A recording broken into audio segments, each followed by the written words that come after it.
Vamos a leer entonces versículo 18, en esta fe que cree en lo imposible, en una esperanza contra esperanza, y dice así entonces la palabra de Dios, versículo 18 del capítulo 4, dice: Él creyó en esperanza contra esperanza. Parece una paradoja acá, ¿no? Esperanza, pero contra esperanza. ¿Cómo es entonces? Bueno, ahí lo va a explicar. Dice, para llegar a ser padre de muchas gentes, conforme a lo que se le había dicho, así será tu descendencia. ¿Dónde se dice eso? Bueno, eso lo leemos en Génesis capítulo 15. ¿Se acuerdan cuando Dios lo llama de Ur de los Caldeos y le hace esa promesa de que su descendencia iba a ser grande, tan grande como la arena del mar y también como las estrellas en el firmamento? Entonces, dice acá, ¿no?, que así será tu descendencia. Entonces, dice acá Pablo, versículo 19, y no se debilitó en la fe al considerar su cuerpo, que estaba ya como muerto, siendo de casi 100 años. Entonces, claro, Dios le hace esta promesa, pero de repente él ve su cuerpo, ¿no?, que han pasado los años y ya ha llegado un momento en donde no era posible procrear, y mucho menos porque su esposa Sara era estéril. Por eso dice acá que no se debilitó en la fe al considerar que su cuerpo estaba ya como muerto, siendo de casi 100 años, o la esterilidad de la matriz de Sara, que tenía aproximadamente 90 años, y encima era estéril. Dice el versículo 20, tampoco dudó por incredulidad de la promesa de Dios, sino que se fortaleció en fe, dando la gloria a Dios, plenamente convencido de que era también poderoso para hacer todo lo que había prometido. Por lo cual también su fe le fue contada por justicia. ¿Ves? Ahí fue cuando él fue justificado por la fe. Ahí esa justicia de Dios fue puesta en su cuenta a través de la fe. Y dice versículo 23, y no solamente con respecto a él se escribió que le fue contada, sino también con respecto a nosotros. Y ahí entramos todos los creyentes, ahí entramos también nosotros. Sino también con respecto a nosotros, a quienes ha de ser contada. Esto es, a los que creemos en el que le levantó de los muertos a Jesús, Señor nuestro, el cual fue entregado por nuestras transgresiones y resucitado para nuestra justificación. Y acá tenemos entonces una fe que es de esperanza contra esperanza, creyendo en lo imposible, creyendo en lo imposible. Y vamos a ver entonces cómo Pablo destaca acá la fe de Abraham, en esa promesa de darle un hijo, en todos esos años que él no pudo tener hijos con su esposa Sara, y a pesar de esa imposibilidad humana, él cree que Dios lo va a hacer posible, no sabe cómo, pero cree que Dios lo va a hacer posible, y por eso acá Pablo está destacando esa fe. Entonces, vamos a explorar acá de esta fe de Abraham, y que de alguna manera también a nosotros nos inspira a vencer cualquier tipo de imposibilidad en nuestras vidas para poder tener esta clase de fe. ¿Sí? Porque tenemos que salir de acá, de este lugar esta noche, tenemos que salir desafiados, cada uno de nosotros, para poder experimentar y poner en la práctica este tipo de fe. Está bien, vamos a tener seguramente altibajos, pero si tenemos altibajos, cada vez que volvemos arriba, esta es la clase de fe que tenemos que vivir en la práctica y manifestar. ¿Y cómo es esta clase de fe? Bueno, vamos a ver algunas características, ¿sí?, de esta fe. En primer lugar, lo que vamos a ver acá, que es una fe que desafía la lógica humana. Es una fe que desafía la lógica humana. ¿No te pasó muchas veces que a veces hay cosas que no tienen lógica? Hay cosas que vos decís, no, pero esto no puede estar pasando, o esto no va a pasar. Y después Dios te muestra totalmente lo contrario. Te muestra que sí, que Dios en sus promesas, en sus propósitos, Dios permite a veces, muchas veces, circunstancias que nos son adversas, pruebas, debilidades, como decía recién, pero después Dios cumple su propósito en cada una de nuestras circunstancias en la vida, porque todas las cosas ayudan a bien, todas las cosas. Dios tiene un propósito para cada uno de nosotros. Dios tiene un propósito personal para con cada uno de nosotros. Y Dios lo va a cumplir. Primeramente nos llamó a la salvación, después nos dio un propósito en la vida, un llamado, nos dio también responsabilidades a cada uno para llevar a cabo ese propósito de Dios en nuestra vida. Y aquel que comenzó esa buena obra en nosotros la va a ir perfeccionando a través de todas estas circunstancias. ¿Hasta cuándo? Hasta el día del Señor Jesucristo, hasta que el Señor Jesucristo nos venga a buscar. Pero todas estas cosas nos van a ayudar a que nosotros nos fortalezcamos en la fe. Aunque muchas veces, como decía, flaqueamos, pero la idea es que todas estas circunstancias nos ayuden a crecer en la fe, a tener una fe firme, como la tuvo Abraham acá. Y entonces es una fe que desafía toda lógica humana, porque es una fe en esperanza contra esperanza. Leíamos ahí en el versículo 18. Él no se debilitó al considerar su cuerpo. No se debilitó.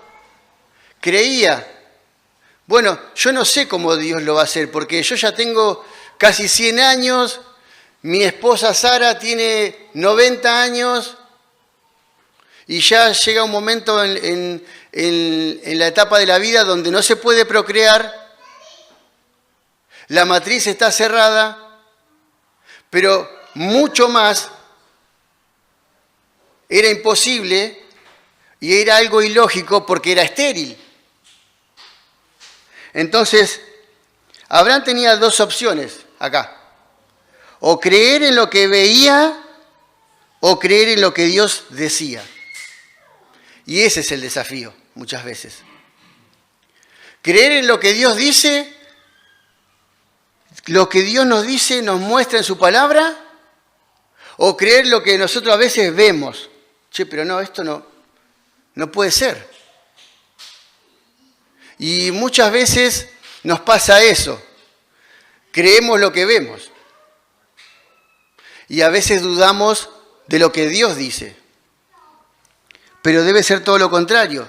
Y acá nos enseña en su ejemplo Abraham. Él creyó en esperanza contra esperanza. Quiere decir que cuando todo parecía perdido, él eligió creer en Dios. Eligió creer en Dios.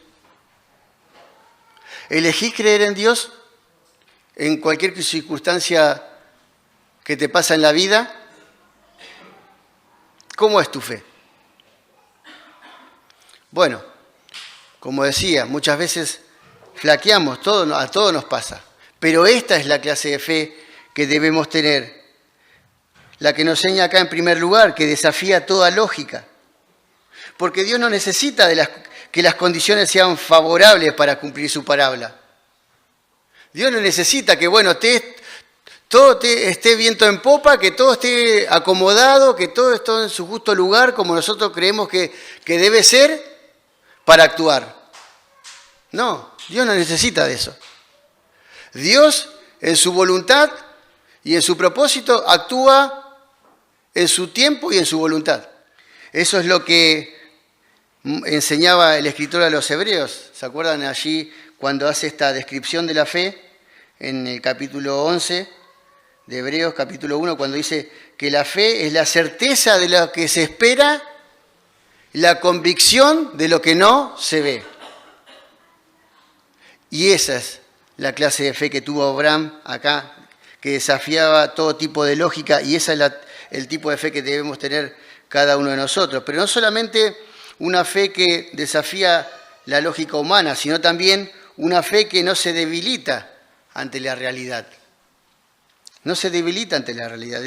Leíamos ahí en el versículo 19, y no se debilitó en la fe al considerar su cuerpo. No se debilitó. Es una fe que no se debilita ante la realidad que uno está experimentando. Abraham no negó la realidad. Él sabía que ya había pasado los años, era humanamente y lógicamente imposible que Dios le dé hijos, pero bueno, a pesar de esa realidad, él creyó. Él sabía que su cuerpo estaba como muerto, dice acá. Pablo lo explica de esta manera. Pero no permitió que esa realidad lo separara de la promesa que Dios le había dicho. No impidió que esa promesa lo separara. Él vio esa realidad, pero bueno, creyó en que Dios lo podía hacer. Porque como veíamos ahí en la definición de la fe en Hebreos, ¿no? La fe no es cerrar los ojos a lo real. No, viste que a veces como que queremos negar la realidad cuando están pasando momentos difíciles en nuestra vida, momentos y que a veces no queremos ver la realidad. Nos pasa, ¿no? Alguna pérdida de salud, pérdida de trabajo, pérdida de algún ser querido. Muchas veces en el dolor, a veces como que negamos la realidad.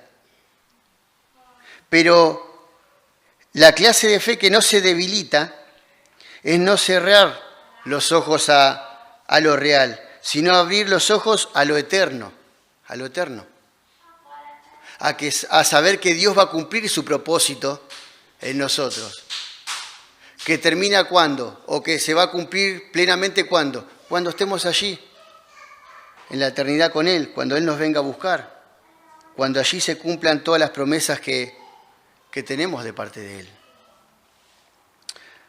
Decíamos, ¿no? Muchas veces en la enfermedad, en el dolor, a veces muchos ven el dolor, ven la enfermedad, pero una fe que no se debilita ante la realidad no ve la enfermedad, no ve el dolor, sino que ve al sanador, ¿sí? Aquel que puede hacer lo imposible, aunque nosotros lo posible, aunque nosotros lo creamos imposible. Entonces, primera característica de esa fe que tenemos que tener nosotros y que debe crecer en nosotros es, en primer lugar, como decíamos, la que desafía toda lógica humana, que no se debilita ante la realidad, pero en tercer lugar, una fe que glorifica a Dios en medio de la espera. Glorifica a Dios en medio de la espera. Dice el versículo 20, tampoco dudó por incredulidad de la promesa de Dios, sino que se fortaleció en fe, se fortaleció. ¿Y cómo lo demostró? Dando gloria a Dios, dando la gloria a Dios. Y qué bueno es que en momentos difíciles de nuestra vida también le demos la gloria a Dios, porque ahí demostramos que realmente nuestra fe es verdadera y es una fe fuerte. Cuando damos gloria a Dios a pesar de que las cosas no sean adversas. Abraham usó la alabanza como arma de guerra espiritual de alguna manera. Y me hace acordar lo que pasaba, ¿se acuerdan con el apóstol Pablo cuando estaba junto a Silas allí en Filipo? Estaban encarcelados y estaban allá en la cárcel de más adentro. Era un momento seguramente de dolor también porque estaban con los grillos, ¿sí? Seguramente pasando hambre, sed, pasando por frío seguramente, un calabozo frío. Pero a pesar de esa circunstancia, ¿se acuerdan lo que pasaba? ¿Qué es lo que estaban haciendo? Alabando a Dios, glorificando a Dios. Y los presos lo oían. Y a pesar,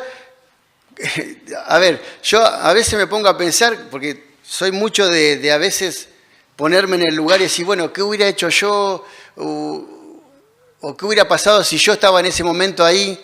Y yo creo que muchos de nosotros hubiéramos no glorificado a Dios, no blasfemado a Dios, tampoco, pero seguramente en amargura, en tristeza, porque decís, bueno, estoy haciendo la obra de Dios y me pasa esto. ¿Cómo es? En vez de ver que Dios me abra puerta, en vez de que Dios me abra el camino para que yo pueda seguir dando testimonio de Él, ¡pum!, en la cárcel. Entonces, acá vemos que una fe que se fortalece da gloria a Dios, como hicieron ellos. Y ahí pasó lo imposible. ¿Se acuerdan qué pasó? Vino un gran terremoto, se soltaron los grillos, se abrieron las puertas y ahí el carcelero de Filipos tuvo ese encuentro con el Señor, ¿no? Porque se acuerdan que se iba a matar porque se pensó que se habían escapado todos los presos y en aquel tiempo, si se te escapaba un preso, aquel que estaba a cargo del calabozo lo pagaba con su vida. Y antes de caer en manos de los soldados romanos prefería matarse. Y Pablo dice, no te hagas ningún daño. Estamos todos acá. Estamos todos acá. Y seguramente ese carcelero que había escuchado la alabanza de Pablo y de Silas, y seguramente también en esa alabanza, seguramente dando testimonio de Dios, testimonio del Evangelio, pregunta, ¿no? ¿Qué puedo hacer para ser salvo? Bueno, cree en el Señor Jesucristo y serás salvo tú y tu casa. Y ahí comienza entonces la obra en Filipo. Entonces, una fe que glorifica a Dios es una fe que se fortalece dando la gloria a Dios. Dando la gloria a Dios. Ahora, hay una guerra espiritual, ¿no? Una lucha espiritual, siempre. El diablo va a tratar de hacer que nuestra fe sea débil, que nuestra fe flaquee muchas veces y en vez de ser de gran testimonio a otros que por ahí están pasando por una dificultad por ahí mayor, no somos de buen testimonio, porque estamos mostrando que estamos dudando de Dios en vez de confiar plenamente en Dios. ¿Y por qué se convirtió el carcelero de Filipo? ¿Por qué se convirtieron seguramente todos los de su casa y nació un nuevo testimonio allí? Porque ellos glorificaron a Dios en medio de un momento difícil. Y de la misma manera tiene que pasar con nosotros. Porque el diablo va a tratar de obstaculizar nuestro testimonio, como decía recién, va a tratar de que nuestra fe sea débil, para que nuestro testimonio no sea de impacto a otros. Pero nosotros aún en medio de estos momentos difíciles debemos darle la gloria a Dios, porque Él tiene un propósito. Acá vemos que Abraham glorificó a Dios antes de ver el cumplimiento de esa promesa. Entonces, decíamos, la primera característica de una fe fortalecida, que glorifica a Dios, es la que desafía toda lógica humana, no se debilita ante la realidad, glorifica a Dios en medio de la espera, pero también, en cuarto lugar, una fe que descansa en el carácter de Dios. En el carácter de Dios. Es importante conocer a Dios en profundidad, conocerle cada vez más a Él. Cómo actúa Él, cómo es Él, sus atributos, toda su persona, para que nosotros entonces sí podamos creer y descansar plenamente en Él. Porque Abraham vio eso en Dios. Fue una fe que descansa en el carácter de Dios. Dice el versículo 21 que él estaba plenamente convencido. No era un convencimiento, bueno, así nomás, bueno, yo lo conozco. ¿Se acuerdan cuando en el caso de Job, sí, comienza toda la historia de Job? Y Job era un gran hombre de fe, un gran varón de fe.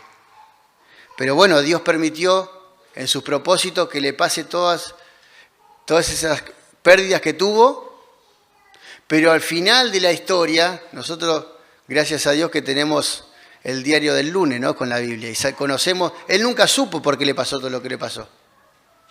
Pero nosotros sí sabemos, y sabemos que también Dios puede actuar de la misma manera con nosotros. Y Dios tuvo un propósito para con todo esto. Y al final del libro de Job, ¿se acuerdan que se dice, o Job dice, bueno, antes lo conocía a Dios de oída, pero después de haber atravesado todas esas circunstancias, mis ojos le ven. O sea, tiene un conocimiento más profundo de Dios. Tiene una comunión más íntima con Dios. Y Dios muchas veces permite este tipo de situaciones para que nosotros podamos tener este tipo de conocimiento de Dios, esta comunión íntima con Dios. Porque por ahí a veces no la tenemos. Y a veces Dios nos tiene que mover el piso, a veces Dios tiene que permitir alguna circunstancia en nuestra vida para que nosotros nos aferremos más, nos tomemos más fuerte de la mano de Él y les conozcamos cada vez más y que tengamos más íntima comunión con Él. Entonces, después de esas circunstancias que por ahí nos toca pasar a nosotros también, estemos plenamente convencidos, ahí sí, de que Dios era también poderoso para hacer todo lo que había prometido. Y que es poderoso para hacer todo lo que Dios promete también en cada una de nuestras vidas. Abraham conocía al Dios que promete y cumple. No solo confiaba en esa promesa, sino que confiaban en aquel que lo prometía. Me acuerdo lo que dice allí en Números capítulo 23, versículo 19, cuando dice acá que Dios no es hombre para que mienta. Dios cuando promete algo, lo cumple. Porque Dios es fiel. Uno de los atributos, una de las características de Dios es que Dios es fiel. Y aunque nosotros muchas veces le seamos infieles, Él permanece fiel. Sus misericordias, dice el escritor, ¿no?, de Lamentaciones, allí el profeta dice, se renuevan de día en día. Nunca decayeron sus misericordias. A pesar que nosotros le seamos fieles, Él permanece fiel. Y por eso dice, grande es su fidelidad. Y eso es lo que creía Abraham y en eso descansaba, en el carácter de Dios. No solamente confiaba en la promesa, sino en aquel que lo prometía. Ahora nos podemos preguntar, ¿no?, porque la hora va avanzando y ya tenemos que ir terminando, ¿cómo es nuestra fe? ¿Cómo es nuestra fe? ¿Está basada en las circunstancias, en nuestros sentimientos muchas veces? ¿En lo que va pasando a nuestro alrededor? Como Pedro, ¿se acuerdan cuando estaba en la barca y vio al Señor caminando? Señor, si eres tú, manda que yo también vaya. Bueno, Pedro, ven. Y Pedro empieza a caminar y empieza a andar en fe y empieza a caminar sobre las aguas, pero en algún momento desvió de la mirada del Señor y empieza a ver el viento, las olas, todo lo que estaba a su alrededor y empieza a hundirse. Y ahí es cuando clama, Señor, sálvame. Y el Señor lo toma de su mano, lo toma de su brazo y le dice, ¿se acuerdan lo que le dice? Hombre de poca fe, ¿por qué dudaste? No apartes la mirada de mí. Y una fe que descansa en el carácter de Dios no aparta la mirada del Señor. Pone la mirada en Él. Pone la mirada en Él. Entonces, debemos tener una fe que descansa en el carácter de Dios también. Pero por último, termino con esto. Una fe que nos justifica, dice el versículo 22 ya hasta el final, por lo cual también su fe le fue contada por justicia. Y no solamente con respecto a él se escribió que le fue contado, sino también con respecto a nosotros, que quienes ha de ser contada, esto es a los que creemos que le levantó de los muertos a Jesús, Señor nuestro, el cual fue entregado por nuestras transgresiones y resucitado para nuestra justificación. Es una fe que nos justifica. La fe de Abraham estaba basada en su justificación acá. Y Pablo también la aplica también a nosotros, no solamente a él, sino también a nosotros. Hemos creído, todos los que estamos acá, en algún momento hemos recibido a Cristo como Salvador de nuestra vida y fuimos justificados, gloria a Dios, ¿no? Pusimos nuestra fe en Él, fuimos justificados por la fe, ahora tenemos paz para con Dios por medio de nuestro Señor Jesucristo, tenemos la salvación, la vida eterna, y damos gloria a Dios por eso. Si hay alguien acá que todavía no lo ha hecho, bueno, también en esta noche puede tener la posibilidad de dar ese paso de fe y recibir a Cristo como Salvador de su vida para poder tener esta justicia de Dios, y pueda disfrutar de esta comunión también con Dios como la tuvo Abraham, como la tenemos muchos de nosotros, y empiezan ahí un andar de fe donde esa fe se tiene que ir fortaleciendo de esta manera como la vemos acá en el ejemplo de Abraham. Y así como Abraham fue justificado por fe, nosotros también somos justificados al creer que Él murió en esa cruz, pero que al tercer día resucitó. La resurrección de nuestro Señor Jesucristo es la prueba más contundente que Él puede hacer lo imposible. Y nos da esperanza y confianza en que Él puede hacer también lo mismo en nuestra vida, porque puede ser que el Señor todavía no venga y nos toque pasar por la muerte a cada uno de nosotros. Pero ¿sabes qué? La promesa del Señor es que aquel que cree en Él, Él es la resurrección y la vida. El que cree en Él, aunque esté muerto, vivirá. Y no morirá eternamente. ¿Por qué? Porque un día Él va a venir a buscar a su iglesia. Nos va a venir a buscar a cada uno de nosotros. Los muertos en Cristo resucitarán primero. Luego los que queden vivos van a ser arrebatados para que toda la iglesia completa esté con Él para siempre y poder disfrutar de esa promesa de gloria eterna que nos espera a cada uno de nosotros.